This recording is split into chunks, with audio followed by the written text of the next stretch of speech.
Pemilu Amerika Serikat yang berlangsung pada Selasa waktu setempat menjadi fokus perhatian dunia saat ini. Duta Besar Indonesia di Amerika Serikat Muhammad Lutfi optimis akan hubungan Indonesia dan Amerika Serikat ke depannya. Lantaran kedua negara memiliki nilai-nilai yang sama, menjunjung tinggi hukum dan demokrasi serta memberikan kebebasan bagi rakyat untuk mengungkapkan pendapat dan bebas memilih.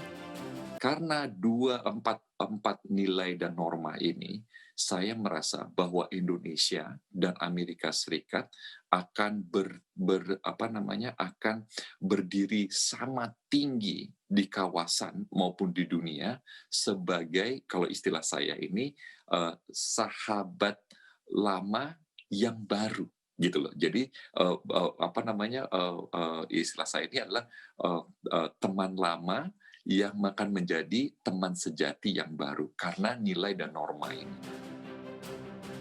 Amerika Serikat telah menerima dengan baik kedatangan Menteri Pertahanan Prabowo Subianto dan siap menjalin kerjasama di bidang pertahanan. Indonesia juga menyambut baik perpanjangan pemberian fasilitas Generalized System of Preference oleh Amerika Serikat setelah tertunda selama 2,5 tahun. Berdasarkan data statistik dari Komisi Perdagangan Internasional Amerika Serikat pada tahun 2019, ekspor Indonesia yang menggunakan GSP mencapai 2,61 miliar US dollar. Angka ini setara dengan 13,1% dari total ekspor Indonesia ke Amerika, yaitu 20,1 miliar US dollar. Pemberian fasilitas GSP ini merupakan salah satu wujud konkret dari kemitraan strategis kedua negara yang tidak hanya membawa manfaat positif bagi Indonesia, namun juga menguntungkan bisnis Amerika Serikat. Hingga bulan Agustus 2020, nilai ekspor Indonesia ke Amerika Serikat tercatat naik 10,6% dibandingkan tahun lalu. Produk-produk ekspor unggulan Indonesia ke Amerika antara lain adalah produk olahan kelapa sawit, perabotan rumah tangga atau furniture, produk kerajinan, dan makanan laut seperti udang. Bagaimanakah kelanjutan hubungan bilateral Indonesia pasca pemenang pemilu ditetapkan? Kita akan ulas lengkapnya di Indonesia Bicara. Pemirsa, tema kita pada malam hari ini Pilpres Amerika untuk urusannya dengan Indonesia. Pemilu Amerika Serikat yang berlangsung pada Selasa waktu setempat menjadi fokus perhatian dunia pada saat ini. Kita akan berbicara mengenai dampak hubungan bilateral Indonesia, baik dalam hal politik dan juga ekonomi. Dan saat ini sudah bersama dengan kami dari sambungan Skype. Langsung saja saya perkenalkan narasumber kita pada malam hari ini. Ada Bapak Teguh Reza Syah yang adalah pakar hubungan internasional Universitas Pajajaran. Selamat malam Pak Reza. Selamat malam MNC. Pak Reza, kita melihat ini perkembangan pemilihan di Amerika Serikat dulu nih Pak. Ada melihatnya bagaimana nih lompatan-lompatan angka yang luar biasa mengejutkan ini Pak? Ini saya mencoba, terima kasih. Kita monitor dari 12 jam terakhir ya. Ini kaget. Kaget bukan saja di Indonesia, media ataupun pengamat seperti saya. Tapi saya yakin pemimpin dunia juga kaget. Karena mereka akan resiko. Bagaimana kalau yang jadi? Mana kalau terjadi? Jam 10 malam, ya Biden unggul 205 melawan 136. Berarti Biden unggul 69 suara. Ya. Kemudian jam 12.45 tadi siang, Biden unggul 219 melawan 209. Dan ini 10 suara. Jam 2 siang, Biden unggul 224 lawan 213. 11 suara. Tapi kecenderungan berubah lagi. Jam 14.30, Biden naik 238 dan Trump 213, Biden unggul 25 suara. Jam 15.50, beberapa jam silam, Biden 238, Trump 213. Berarti tajam lagi naiknya begitu. Jadi membingungkan para pengamat, membingungkan juga para responden. Kenapa hal ini bisa terjadi? Ya inilah hebatnya di sistem penghitungan electoral voters dari Amerika ya, karena di mana suara itu datangnya tidak serentak gitu. Ada suara yang tertahan karena surat, ada suara yang tertahan karena sudah sampai tapi belum didaftar karena para tokoh-tokoh pelaksananya kelelahan, banyak yang pulang ke rumah. Kemudian juga banyak suara yang masih ditunggu beberapa hari setelah penutupan hari ini. Apakah ada kemungkinan Pak bahwa kejadian yang dulu terjadi pada saat Trump bersaing dengan Hillary Clinton, itu akan terjadi lagi pada yang kali ini? Memang itu yang kita hanya bisa menduga-duga ya. 4 tahun silam itu Hillary Clinton unggul sampai 2 juta suara di popular vote, tapi dia kalah dalam electoral vote. Kalau sekarang tampaknya Biden unggul tipis di popular vote dan head to head-nya itu terasa sekali di electoral vote. Jadi saya pikir kita belum bisa memberikan jawaban karena saya perhatikan para analis di Amerika Serikat juga nggak yakin apakah hasil yang final itu akan didapat pada hari ini atau besok. Bahkan mereka masih berpikir mungkin di negara Northern Carolina yang masih memberikan beberapa hari ke depan, hasilnya baru muncul beberapa hari ke depan dari Northern Carolina. Jadi kalau kalangan di dalam negeri Amerika Serikat sendiri masih bingung, ya apalagi kita yang jauh di tanah air. Jadi memang terjadi ketidakpastian baik siapapun yang menang saat ini, Pak ya. Tapi kalau melihat hasil exit poll-nya memang masih belum bisa ditentukan. Tapi apa dampaknya terhadap hubungan Indonesia dengan Amerika Serikat, khususnya dalam hal secara politik begitu, Pak? Kalau kita khususkan lagi mungkin secara hubungan ya berdua untuk regional keduanya. Baik, kita mulai dengan regional dulu ya. Kalau untuk regional, tampaknya Amerika ini business as usual ya, karena kita sudah lama berkenalan dengan Amerika secara tidak langsung sejak Perang Dunia Kedua. Itu Amerika itu punya pengaruh yang sangat besar di ASEAN, kecuali di atas Indonesia. Kecuali atas Indonesia kan hanya Indonesia sendiri yang 100% non-aligned. Kita perhatikan dari perkembangan tahun 67 sampai sekarang, itu Amerika itu happy dengan Indonesia, dengan ASEAN, karena ASEAN itu membangun suatu tata regional baru dengan nama Association of Southeast Asian Nations Agustus tahun 67. Itu mengatakan dirinya non-aligned satu. Kemudian Amerika Serikat juga happy ketika kita memperkenalkan sistem istilah Zone of Peace, Freedom and Neutrality.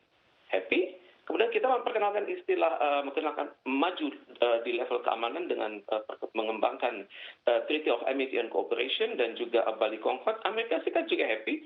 Bahkan Amerika Serikat termasuk negara yang paling awal berhubungan dengan ASEAN lewat status dialog partners gitu. Padahal dialog partners merupakan mitra yang sangat selektif bagi ASEAN dan harus dipilih secara bulat oleh ASEAN.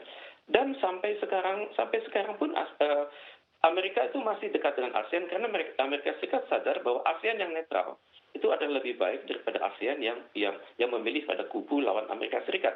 Karena walaupun ASEAN menyatakan dirinya netral, tapi di dalam ASEAN itu terdapat negara-negara yang secara khusus memiliki hubungan keamanan dengan Amerika Serikat. Misalnya Amerika Serikat Vietnam, Amerika Serikat Filipina, Amerika Serikat dengan Thailand, dan juga Amerika Serikat dengan Singapura, dan Amerika Serikat dengan Malaysia lewat Five Power Defense Agreement yang dikendalikan oleh Inggris.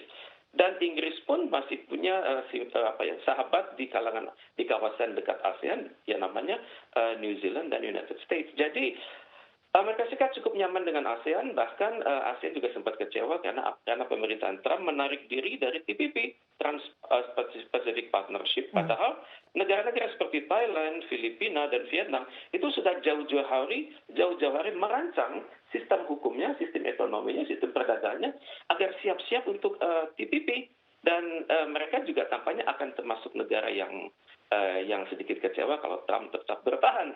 Karena Trump menolak TPP, juga menolak kesepakatan global. Tapi Trump sekarang udah mulai punya angin bagus di ASEAN karena Trump jelas-jelas mendukung ASEAN dalam prakarsa bagaimana menghadapi China itu secara beradil. Nah, yang menjadi pertanyaan Pak, bagaimana kalau Joe Biden menang? Apakah ini akan berubah ini situasinya atau akan tetap berlanjut sama seperti dengan Trump? Betul. Lain halnya dengan Trump, Joe Biden ini adalah seseorang yang sangat konsepsional ya. Jadi Joe Biden cenderung menunggu pandangan dari orang-orang sekitarnya, walaupun dia sudah memiliki ide. Bedanya dengan Trump mengeluarkan idenya sendiri yang belum tentu matang, tapi akan dia paksakan kepada timnya di White House, di State Department, dan di Pentagon. Kalau tipe Biden, saya pikir Biden perlu waktu untuk berpikir, bekerja. Untuk menata itu perlu waktu ya. Ini dalam teori namanya change management. Jadi Biden perlu melakukan evaluasi total atas kehidupan dalam negeri Amerika Serikat, kehidupan luar negeri Amerika Serikat, dan juga komitmen-komitmen yang terkendala akibat keputusan Trump yang bertentangan dengan aspirasi lingkungan hidup dan aspirasi kerjasama regional di berbagai kawasan. Mungkin Biden akan perlu waktu untuk berpikir, nggak akan lama-lama, karena saya yakin sistem birokrasi Amerika Serikat itu sangat terukur, kemudian memiliki data yang sangat mutakhir, kemudian datanya diupdate terus, dan ahli-ahli Amerika Serikat itu sangat spesifik. Mereka Berarti memiliki jika Biden menang, dia perlu waktu untuk menyesuaikan, artinya mengetahui betul, informasi terkini betul. dengan Indonesia, dan cepat atau lambat pasti akan ada kebijakan yang berubah begitu ya. Tetapi kalau dengan Trump, artinya akan terus tetap seperti saat ini begitu, atau mungkin akan ada perubahan melihat dari janji-janji atau mungkin rencana Trump ketika dia berkampanye? Jadi terlepas dari siapa yang naik ya, Biden atau Trump, saya perhatikan bisnis itu as usual ya. Karena mereka memiliki penghargaan khusus atas Indonesia. Pertama, kita merupakan suatu negara yang sedang berkembang menuju negara maju, dan kita dapat dikatakan memiliki himpunan masyarakat Muslim yang dapat dikatakan toleran, dapat dikatakan juga moderat. Oke. Kemudian juga Trump menghargai besarnya besarnya bonus demografis di Indonesia yang berkisar antara 50 sampai 60 juta untuk sampai 10 tahun ke depan. Kemudian Trump juga mengerti bahwa Indonesia sudah berhasil melewati tahapan transisi dalam demokratisasi.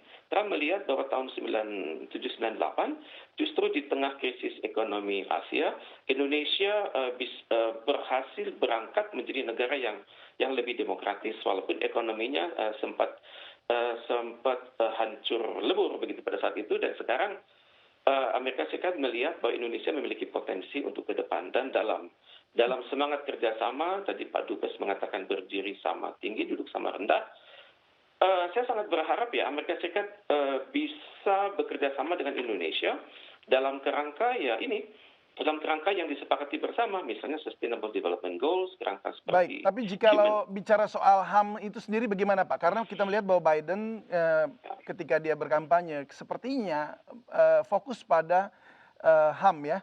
Tapi kalau kita ketahui selama ini memang HAM yang terjadi, khususnya bila kita sambungkan atau kita hubungkan dengan Papua, HAM yang terjadi Papua yang seringkali dikorek-korek di Amerika Serikat itu Trump sepertinya tidak terlalu banyak intervention ya atau menanggapi isu-isu itu. Nah, apakah nanti HAM di Papua juga akan menjadi isu yang penting antara Amerika dengan Indonesia jika Biden naik?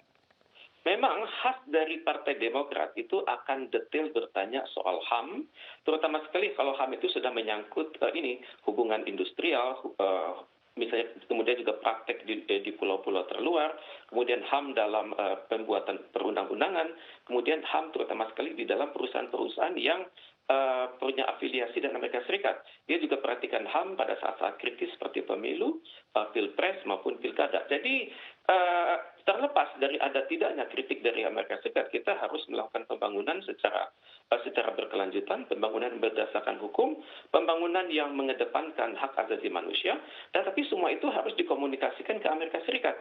Karena selama ini terus terang komunikasi kita tidak sekuat China yang memiliki CCTV, tidak sekuat Inggris yang memiliki British Broadcasting Corporation, tidak sekuat Australia yang memiliki Australian Broadcasting Corporation, dan tidak juga sekuat Jepang yang memiliki Waku Japan gitu. Sehingga dunia itu bisa melihat bagaimana perkembangan yang terjadi di dalam suatu negara dari multi angle, dari berbagai sudut. Jadi kita punya pekerjaan besar untuk mengenalkan Indonesia secara lebih tepat kepada dunia lewat berbagai kementerian teknis. Ya, mereka harus bekerja sama. Kementerian Luar Negeri dengan diplomasi publik, kemudian Kementerian Kominfo dengan koordinasi radio, televisi, dan film, kemudian juga dunia usaha harus bekerja sama. Jangan sampai kita menciptakan suatu output yang negatif dan tahu-tahu yang kita jebol adalah gawang kita sendiri. Jadi untuk itu kembali kepada Papua. Kita ketahui Papua adalah de facto dan de jure di bawah Indonesia. Itu dokumen-dokumen PBB-nya sangat jelas, New York Agreement-nya sangat jelas, dan kita sudah dengan sangat jelas meletakkan Papua ini di dalam sistem hukum Indonesia. Itu harus yang kita sampaikan kepada keluar. Tapi dengan teknologi modern saat ini, di mana Amerika Serikat memiliki teknologi yang di atas 5G, teknologi remote sensing itu bisa melihat keadaan sampai tanah. Bahkan mereka bisa melihat keadaan suatu wilayah yang berhutan, tapi dalam simulasi mereka itu wilayah tersebut tidak berhutan gitu.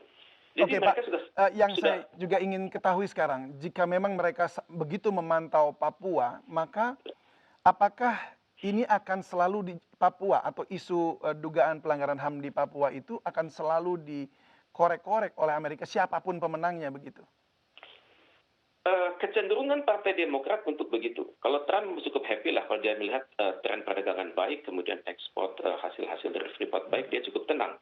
Tapi kalau Joe Biden itu, kalau Partai Demokrat itu mereka belajar dari Jimmy Carter. Jimmy Carter itu tahun 80-an berhasil menjadikan HAM itu sebagai indikator baik buruknya hubungan bilateral. Jadi hubungan bisnis bisa berkurang kalau dianggap terjadi pelanggaran-pelanggaran HAM. Jadi kalau sudah begini rumusnya, saya pikir ada ataupun tidak ada tekanan dari Amerika Serikat soal HAM, kita harus terus membangun HAM secara kontekstual, secara benar, dan juga melibatkan banyak stakeholder sekaligus, bukan hanya kementerian teknis, tapi juga kementerian lembaga yang lain. Baik, Pak Reza, terima kasih banyak untuk berbagi dengan kami, dan terima kasih sekali lagi. Semoga kita lihat nanti bagaimanapun, apapun hasilnya nanti ya, apakah Trump ataupun Biden yang menang, ya semoga itu mendatangkan kebaikan bagi Indonesia. Selamat malam, terima kasih Pak. Selamat malam, Amin Sinius, selamat malam. Ya, dan pemirsa, perbincangan akan kami lanjutkan pada segmen ketiga di Indonesia Bicara, tetaplah bersama kami.